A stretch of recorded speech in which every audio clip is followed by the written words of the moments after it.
महाराष्ट्र शासन मराठी भाषा विभाग महाराष्ट्र राज्य साहित्य संस्कृती मंडळ अनुदाने ग्रामवचन मंदिर व क्रीडाभवन संस्थान हे सिंधुदुर्ग जिल्ह्यातील पहिलं साहित्य संमेलन आयोजित केलेलं आहे आणि शनिवार दिनांक 27 व रविवार दिनांक 28 डिसेंबर 2025 हा कार्यक्रम संपन्न होणार आहे। या कार्यक्रमासाठी राणी परिधी हायस्कूल ज्युनियर कॉलेजचा आम्ही तिथे आयोजित केलेलं आहे आणि त्या स्थळाला सुद्धा आम्ही कविवर्य केशवसूत यांचं साहित्य नगरी म्हणून नाव दिलेलं आहे। या संदर्भात आपली सर्व माहिती आमचे मित्र बांदेकर सर आपल्याला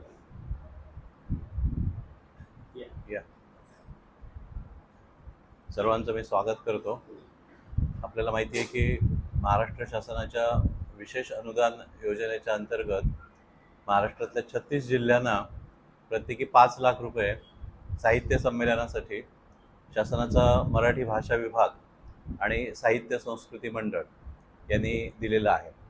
त्या अंतर्गत आपल्या जिल्ह्यामध्ये आमच्या संस्थेला म्हणजे श्रीराम वाचन मंदिर या संस्थेला हे अनुदान मिळालेलं आहे आणि त्यामधून 27 आणि 28 डिसेंबर 2025 या दिवशी आम्ही साहित्य संमेलनाचं आयोजन केलेलं आहे। म्हणजे या योजनेअंतर्गत आपल्या जिल्ह्यामध्ये होणारं हे पहिलं साहित्य संमेलन असेल आणि अर्थातच या खरं तर 1.5 दिवसाचं म्हणू आपण 1.5 दिवसाच्या साहित्य संमेलनामध्ये 27 डिसेंबरला म्हणजे शनिवारी आदल्या दिवशी ग्रंथदिंडी निघेल। त्याच्यामध्ये सावंतवाडी परिसरातील विविध शाळांमधील मुलांचा, साहित्य रसिकांचा, साहित्यिक आणि अन्य सर्व जे काही साहित्यप्रेमी आहेत त्यांचा सहभाग असणार आहे। त्याच्यानंतर आपल्या जिल्ह्याला एक लोककलांची वैशिष्ट्य आहे आपल्याला माहिती आहे। त्याच्यापैकी काही ठराविक अशा प्रकारच्या लोककला त्यांचंही सादरीकरण याच रंगमंचावर होणार आहे।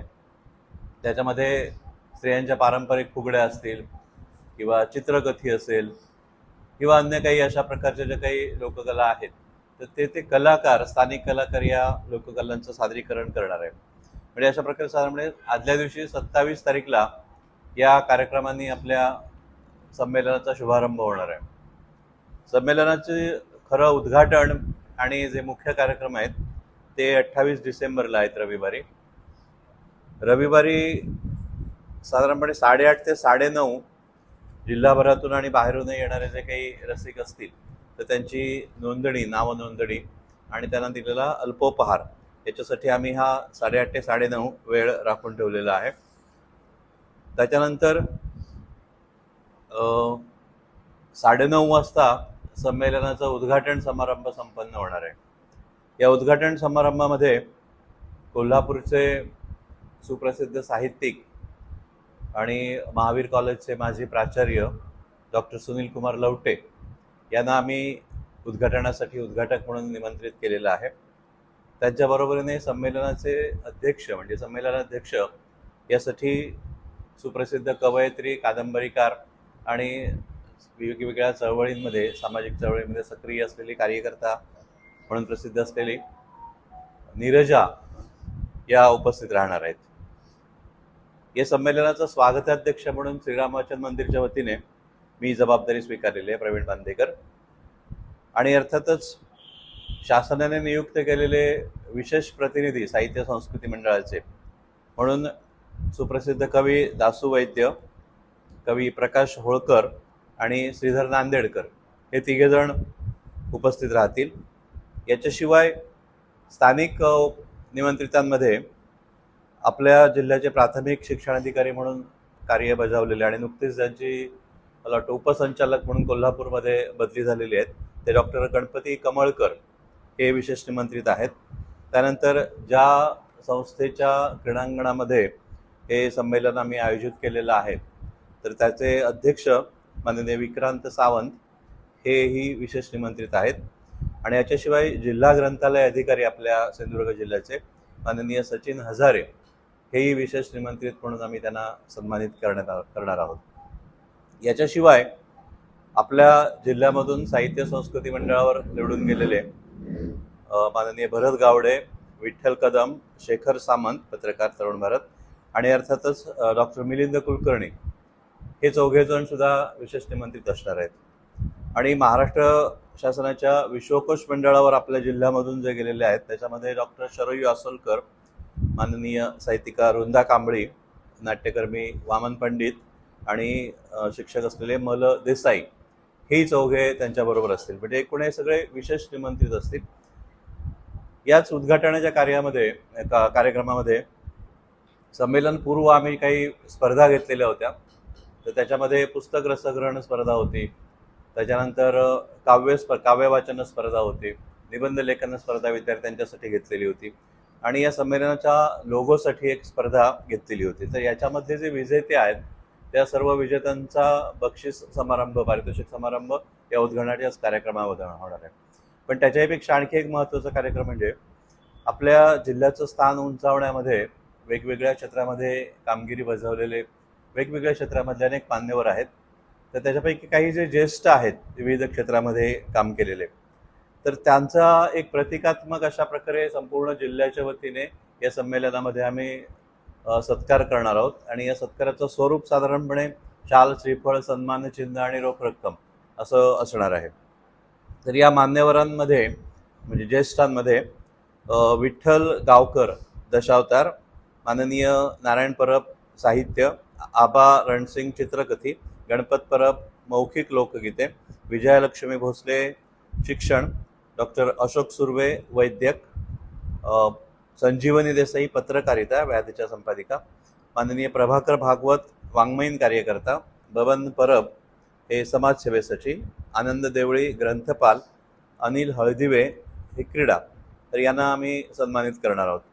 आणि यांच्यावरून एक युवा प्रेरणा म्हणून, युथ आयकॉन ज्याला आपण म्हणू, अशा प्रकारचे सुद्धा आत्ताच्या पिढीमधले किंवा या नव्या पिढीमधले काही तरुण आम्ही निवडलेले आहेत. त्यांनाही अशा प्रकारे आपल्या युवकांना प्रेरणा मिळावी म्हणून त्यांच्या कार्याबद्दल सन्मानित करणार आहोत.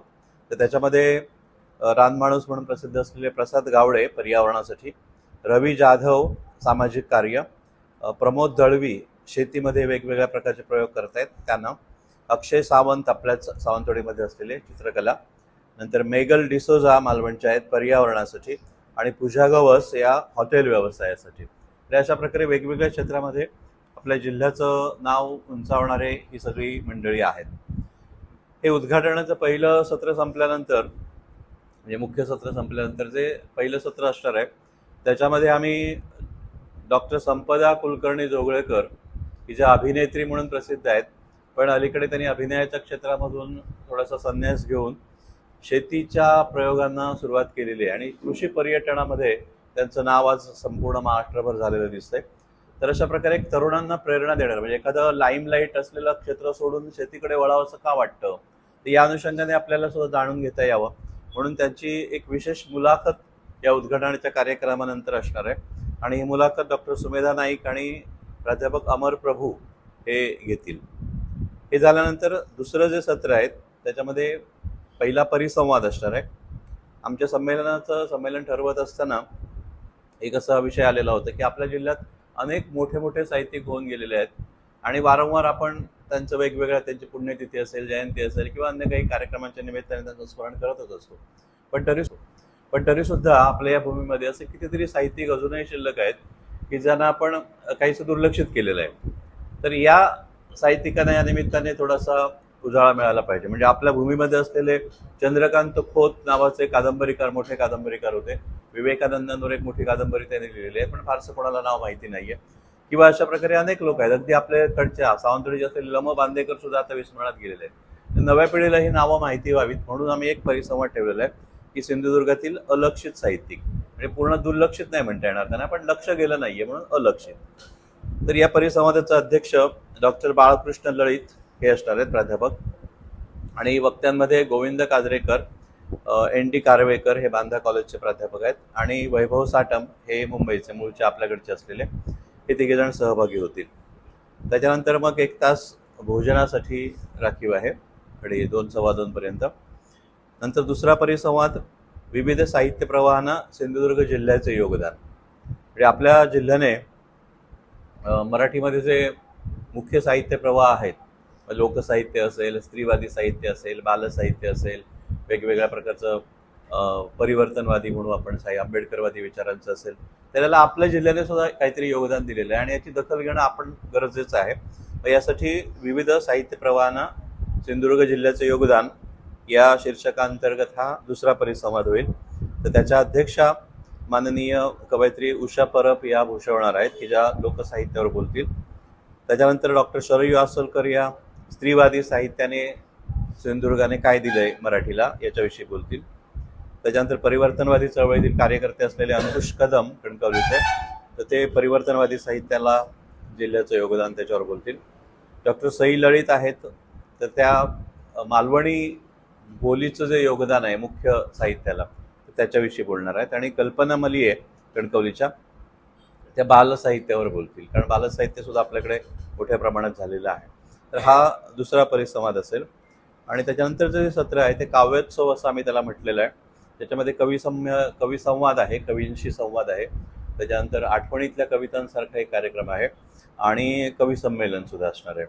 तर याच्यामध्ये अनायसे आमच्याकडे शासनानेच निरीक्षक म्हणून पाठवलेले साहित्य संस्कृती मंडळाचे 3 मराठीतले मोठे कवी येत आहेत, दासू वैद्य, प्रकाश होळकर आणि श्रीधर नांदेडकर, आणि त्यांच्याबरोबरीने अजय कांडर. तर यांच्याशी संवाद चालतील माननीय नंदकुमार पाटील यांना बोलतं करून त्यांच्या काही कविता ऐकणं, त्यांच्याविषयी काही जाणून घेणं, अशा प्रकारचा एक अर्धा तासाचा हा कार्यक्रम आहे.